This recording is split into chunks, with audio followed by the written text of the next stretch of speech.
বিভিন্ন ধরনের রকমারি খাবার নিয়ে তাদের স্টলগুলো সাজিয়েছে এবং তারা বিভিন্ন ধরনের উদ্যোক্তাও রয়েছে এখানে, তারাও তাদের স্টলগুলো সাজিয়েছে।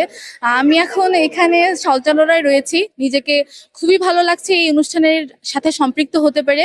আমাদের শিক্ষার্থীদের, বিশ্ববিদ্যালয়ের শিক্ষার্থীদের পরিবেশনায় নাচ, গান, কবিতা আবৃত্তি থেকে শুরু করে সকল ধরনের। তো আজকের সম্মিলিত যে ব্যাপারটা, পূর্বের তুলনায় আজকের এই অনুষ্ঠানটা খুবই বাজে আমার কাছে লেগেছে। কারণ পূর্বে এই বিশ্ববিদ্যালয়ে অনেক ভালোভাবে অনুষ্ঠান হয়েছে, তো আজকে এই মেলায় এসে আমি যা দেখলাম, একটা দোকান দেখে আমি বুঝতে পারলাম না যে আমি পয়লা বৈশাখের অনুষ্ঠানে এসেছি।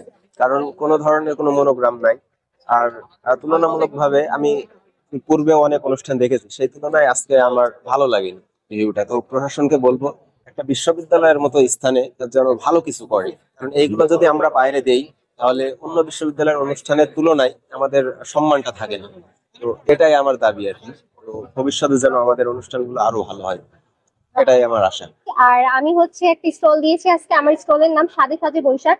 এখানে হচ্ছে আপনারা তেঁতুলের আচার এবং বড়ই আচার মিক্স পাবেন, শুধু বড়ই আচার পাবেন, আমের আচার পাবেন, এরপরে কফির পুডিং আছে, গাজরের রসমালাই আছে, এরপরে ভেলপুরি আছে, চটপটি আছে, ফুচকা আছে, এবং আমি এখন নিজের মেক করতেছি, রান্না করতেছি হচ্ছে পাটিসাপটা পিঠা, এবং হচ্ছে আরো আছে হচ্ছে আমাদের চান্দেরি সিল্ক শাড়ি এবং হচ্ছে হাফ সিল্ক শাড়ি। এগুলো হচ্ছে আমাদের স্কুলে আপনারা পেয়ে যাবেন।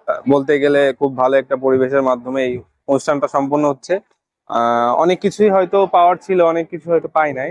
বলতে গেলে আরো ভালোভাবে হয়তো করা যেত, কিন্তু যেটুকু হয়েছে আশা করি ভালো হয়েছে। আর বলতে গেলে অনুষ্ঠানটা আরো দীর্ঘ হোক এটা চাইবো, হ্যাঁ, আরো বড় পরিসরে হোক, হয়তো সেন্ট্রাল ফিল্ডে হলে আরো ভালো হতো। তবে যেটুকু হয়েছে স্যাটিসফাইড। হ্যাঁ, ওভারঅল ভালো একটা অভিজ্ঞতা ছিল। বন্ধু বান্ধব নিয়ে আসছি ঘুরতে, ভালো লাগছে। আসবেন আপনারা, ঘুরে যাবেন।